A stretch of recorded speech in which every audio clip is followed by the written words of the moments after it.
Hello my dear student, स्वागत है आपका फिर से एक नए वीडियो में। दोस्तों, आज के वीडियो में रीजनिंग के कुछ इंपॉर्टेंट क्वेश्चन देखेंगे जो आने वाले सभी कॉम्पिटिटिव एग्जाम में पूछे जाएंगे।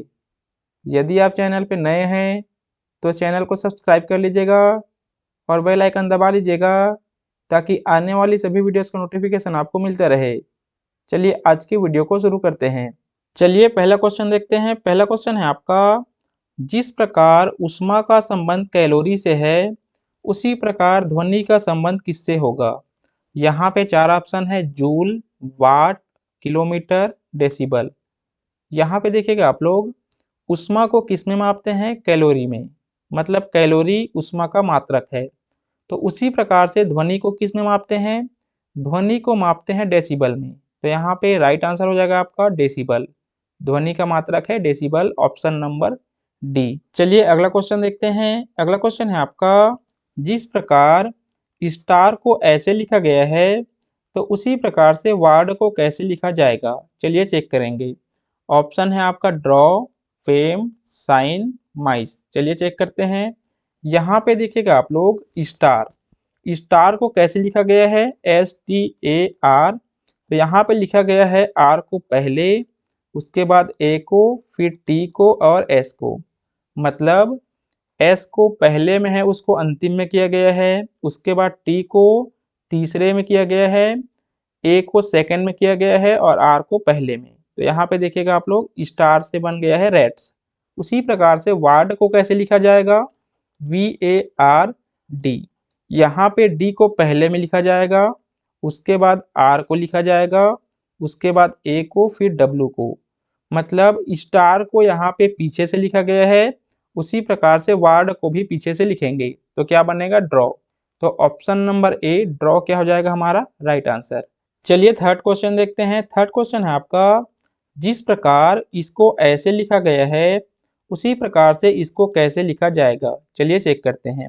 चार ऑप्शन है, option number A, B, C, D. चलिए चेक करेंगे। यहाँ पे देखिएगा आप लोग, सबसे पहले क्या करेंगे? इन दोनों के रिलेशन को चेक करेंगे। यहाँ पे लिखा गया है आपका कैपिटल ई, उसके बाद स्मॉल ई, उसके बाद स्मॉल ए। उसके बाद इसको कैसे लिखा गया है चलिए चेक करेंगे। यहाँ पे ए को एज इट इज लिखा गया है ए, उसके बाद स्मॉल ई को कैपिटल ई कर दिया गया है, स्मॉल ई को कैपिटल ई, और अंतिम के कैपिटल ई को एज इट इज लिखा गया है कैपिटल ई। उसी प्रकार का रिलेशन यहाँ भी फाइंड करेंगे। चलिए फाइंड करते हैं। कैपिटल पी, स्मॉल पी और स्मॉल बी कैसे किया गया होगा चलिए चेक करते हैं। यहाँ पे बी को एज इट इज रखेंगे, स्मॉल बी, उसके बाद स्मॉल पी को कैपिटल पी करेंगे, स्मॉल पी को कैपिटल पी, और कैपिटल पी पहले से है उसको कैपिटल पी ही रखेंगे। तो क्या बनेगा? यहाँ पे बनेगा आपका small B capital P capital P. Option number B क्या हो जाएगा हमारा राइट आंसर। चलिए अगला क्वेश्चन देखते हैं। अगला क्वेश्चन है आपका, जिस प्रकार महाराष्ट्र का संबंध भारत से है उसी प्रकार टेक्सास का संबंध किससे होगा। चलिए चेक करते हैं। इस क्वेश्चन का आंसर आप लोग कमेंट बॉक्स में कमेंट कीजिएगा। वीडियो को अभी तक लाइक नहीं किया तो लाइक कर दीजिएगा, और चैनल को सब्सक्राइब नहीं किया तो सब्सक्राइब कर लीजिएगा, क्योंकि इसी तरह की वीडियोस का नोटिफिकेशन आपको मिलता रहे। चलिए फिर आगे इसको हल करना सीखते हैं। यहाँ पे महाराष्ट्र का संबंध भारत से है, मतलब महाराष्ट्र क्या है? भारत का एक राज्य है। तो उसी प्रकार से टेक्सास किसका राज्य है? टेक्सास है आपका USA का। तो यहाँ पे ऑप्शन नंबर डी क्या हो जाएगा हमारा राइट आंसर। चलिए अगला क्वेश्चन देखते हैं। अगला क्वेश्चन है आपका, उचित वेन आरेख का चयन करें। यहाँ पे औरतें, बहनें, पत्नियां। तो यहाँ पे ऑप्शन नंबर ए, बी, सी और डी दिया गया है। चलिए चेक करेंगे। यहाँ पे देखेंगे आप लोग, औरतें, बहनें, पत्नियां। तो कुछ औरतें जो है, ठीक है, सबसे पहले लिखेंगे हम लोग औरतें। क्या लिखेंगे? औरतें। कुछ औरतें जो है वो होती है आपकी पत्नियां। क्या होती है? पत्नियां। और कुछ औरतें बहनें होती है। क्या होती है? बहनें। तो बहनें और पत्नियां दोनों क्या है? औरतें। तो औरत का डायग्राम पहले बनाएंगे। किसका? औरत का। ये है आपका औरत, ठीक है, ये है आपका औरतें। उसके बाद पत्नियां और बहनें इसी का हिस्सा है, औरतें का। तो यहाँ पे लिखेंगे हम लोग एक और सर्कल, और इसी में बनाएंगे एक और सर्कल। ये है आपका पत्नियां, क्या है, पत्नियां, और ये है आपका बहनें। तो औरत के अंदर ही आता है आपका बहनें और पत्नियां। तो ऑप्शन नंबर बी क्या हो जाएगा, सही वेन आरेख हो जाएगा। चलिए अगला क्वेश्चन देखते हैं। अगला क्वेश्चन है आपका, निम्नलिखित अक्षरों को व्यवस्थित करने पर किस भारतीय शहर का नाम बनेगा। चलिए चेक करते हैं। ऑप्शन ए है अमृतसर, बी है त्रिपुरा, सी है इम्फाल, डी है आपका बनारस। चलिए चेक करेंगे। यहाँ पे देखेंगे आप लोग त्रिपुरा, त्रिपुरा में पी शामिल है, लेकिन इसमें कहीं भी पी शामिल नहीं है। त्रिपुरा में पी शामिल है, इसमें पी शामिल नहीं है। इम्फाल में भी पी शामिल है, तो यहाँ पी तो शामिल कहीं पर भी नहीं है। यहाँ पे देखेंगे आप लोग, यहाँ पे शामिल है एन, और यहाँ पे एन कहीं भी शामिल नहीं है। तो क्या बनेगा, यहाँ पे बनेगा आपका अमृतसर। अमृतसर का सभी अक्षर इसमें शामिल है, तो क्या बनेगा अमृतसर। ऑप्शन नंबर ए क्या हो जाएगा हमारा राइट आंसर। चलिए अगला क्वेश्चन देखते हैं। अगला क्वेश्चन है आपका, लुप्त पद ज्ञात करें। हमको मिसिंग नंबर फाइंड करना है। चलिए फाइंड करते हैं।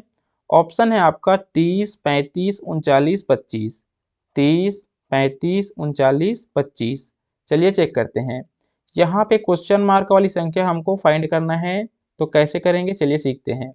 यहाँ पे दिया है 3, 3 के बाद 5, 5 के बाद 8, 8 के बाद 13, 13 के बाद 22। तो 3 से 5 कैसे आएगा, 5 से 8 कैसे आएगा, 8 से 13 और 13 से 22 कैसे आएगा, चलिए सीखते हैं। सबसे पहले देखेंगे 3 से 5 आएगा कैसे। तो 3 का करेंगे हम लोग डबल, 3 दूनी 6 और 1 घटा देंगे, आ जाएगा आपका 5। 3 दूनी 6, 1 घटा देंगे 5 आ जाएगा। उसके बाद 5 से 8 कैसे आएगा, तो करेंगे हम लोग 5 का डबल, 5 दूनी 10, माइनस 2 कर देंगे, आ जाएगा 8। कितना आ जाएगा 8। 5 दूनी 10 माइनस 2 8। उसी प्रकार से 8 से 13 कैसे आएगा, तो 8 का करेंगे डबल, 8 का करेंगे डबल, 8 दूनी 16 और घटाएंगे हम लोग 3। पहले 1 घटाए थे, फिर 2 घटाएंगे, फिर 3 घटाएंगे। तो 3 घटाने पे क्या आएगा, 8 दूनी 16 और 16 में 3 घटा देंगे 13। उसके बाद 13 से 22 कैसे आएगा, तो 13 का करेंगे हम लोग डबल, 13 दूनी 26 माइनस करेंगे 4। 1 घटाए थे, 2 घटाए थे, 3, उसके बाद 4 घटाएंगे। तो 13 दूनी 26, 26 में 4 घटाएंगे 22। अब अगली संख्या क्या हो जाएगा क्वेश्चन मार्क वाला, तो यहाँ पे भी करेंगे हम लोग 22 का डबल, 22 गुणित 2, उसके बाद घटाएंगे 4 के बाद 5। तो 22 दूनी 44, 44 में 5 घटाएंगे कितना आएगा 39, 39। तो ऑप्शन नंबर सी क्या हो जाएगा हमारा राइट आंसर। चलिए अगला क्वेश्चन देखते हैं। अगला क्वेश्चन है आपका, निम्नलिखित शब्द के अक्षरों से कौन सा शब्द बनाया जा सकता है। चलिए देखते हैं। यहाँ पे शब्द है आपका रेप्यूटेशन, ऑप्शन है आपका ट्यूटर, पोंडर, रिक्वायर और रिटायर। चलिए चेक करते हैं। सबसे पहले रेप्यूटेशन के अक्षरों को देखेंगे। रेप्यूटेशन में कौन कौन से अक्षर शामिल है, चलिए अब ऑप्शन से चेक करते हैं। पहला ऑप्शन है आपका ट्यूटर, यहाँ पे टी शामिल है, तो टी शामिल है, यू भी शामिल है, टी 2 बार आया है तो यहाँ 2 बार आया है, ओ भी शामिल है और आर भी शामिल है, तो ट्यूटर बनेगा। उसके बाद पोंडर, तो यहाँ पे डी शामिल है, लेकिन यहाँ डी शामिल नहीं है।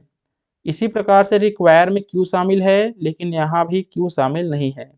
यहाँ पे चेक करेंगे, यहाँ आर को 2 बार दिया है, लेकिन यहाँ पे रेप्यूटेशन में आर एक ही बार है, तो यहाँ पे ऑप्शन नंबर ए ट्यूटर बन पाएगा और बाकी ऑप्शन नंबर बी, सी और डी नहीं बन पाएगा। तो ऑप्शन नंबर ए क्या हो जाएगा हमारा राइट आंसर। चलिए अगला क्वेश्चन देखते हैं। अगला क्वेश्चन है आपका, लुप्त पद ज्ञात करें। हमको मिसिंग नंबर फाइंड करना है, कैसे फाइंड करेंगे चलिए सीखते हैं। ऑप्शन है आपका 20, 15, 21, 18। चलिए चेक करेंगे। सबसे पहले 5 और 8 को मिला के 14 कैसे आएगा, 5 और 8 को मिला के 14 कैसे आएगा। उसके बाद 9 और 6 को मिला के 21 कैसे आएगा। उसके बाद 7 और 2 को मिलाने पे कौन सी संख्या बनेगा, चलिए चेक करेंगे। 5 और 8 को क्या करेंगे कि 14 आएगा, तो इस प्रकार से आएगा। कैसे आएगा, 5 और 8 को जोड़ेंगे तो कितना आएगा 8 5 13, गुणा करेंगे तो आएगा 8 5 40, घटाएंगे तो आएगा -3। लेकिन हमको लाना है 14। तो कैसे आएगा चलिए चेक करते हैं। यहाँ पे हम लोग 5 का करेंगे डबल, 5 दूनी, और उसमें जोड़ेंगे हम लोग 8 को 2 से भाग देकर, 8 को 2 से भाग देकर। तो 5 दूनी 10 और 8 को 2 से भाग देंगे कितना आएगा 4। तो 10 4 हो जाएगा आपका 14। उसी प्रकार से सेम रिलेशन यहाँ पे भी अप्लाई करेंगे। चलिए अप्लाई करते हैं। 9 का करेंगे डबल, उसके बाद प्लस करेंगे 6 को 2 से भाग देंगे। तो 9 दूनी 18 और 6 को 2 से भाग देंगे कितना आएगा 3। तो 18 3 21 आ रहा है। तो सेम रिलेशन यहाँ तीसरे वाले लाइन में भी अपनाएंगे। चलिए देखते हैं। 7 का करेंगे हम लोग डबल, 7 का करेंगे डबल और प्लस करेंगे 2 को 2 से भाग देंगे। यहाँ 2 से भाग दिए थे, यहाँ पे भी 2 से भाग दिए थे, यहाँ पे भी क्या करेंगे 2 से भाग देंगे। तो ये हो जाएगा 7 दूनी 14 और 2 डिवाइडेड बाई 2 तो 1 आएगा। ये हो जाएगा 14 प्लस 1 15। तो यहाँ पे ऑप्शन नंबर बी 15 क्या हो जाएगा हमारा राइट आंसर। चलिए अगला क्वेश्चन देखते हैं। अगला क्वेश्चन है आपका, निम्नलिखित शब्द के अक्षरों से कौन सा शब्द नहीं बनाया जा सकता। चलिए चेक करते हैं। शब्द है आपका इन्वायरमेंट, इनके अक्षरों से कौन सा शब्द नहीं बनाया जा सकता। तो यहाँ पे देखेंगे ऑप्शन ए है आपका entrance, option B move, option C eminent, option D enter. चलिए चेक करेंगे। यहाँ पे देखेंगे आप लोग इंट्रेंस, तो इंट्रेंस का ई शामिल है, एन भी शामिल है, टी भी शामिल है, आर भी शामिल है, ए कहीं पे भी शामिल नहीं है।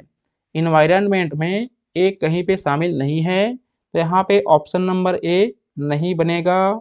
उसके बाद मूव, मूव का एम भी शामिल है, ओ भी शामिल है, वी भी शामिल है और ई भी शामिल है। तो ये बनेगा। उसी प्रकार से एमिनेंट भी बनेगा और इंटर भी बनेगा। ऑप्शन नंबर ए इंट्रेंस नहीं बन पाएगा। तो यही क्या हो जाएगा हमारा राइट आंसर। तो इस प्रकार से यहाँ पे आपने रीजनिंग के कुछ इंपॉर्टेंट क्वेश्चन देखे जो कॉम्पिटिटिव एग्जाम में पूछे जा सकते हैं। उम्मीद करते हैं आपको वीडियो समझ आया होगा। वीडियो समझ आया होगा तो वीडियो को लाइक शेयर और चैनल को सब्सक्राइब करना नहीं भूलिएगा। Thank you.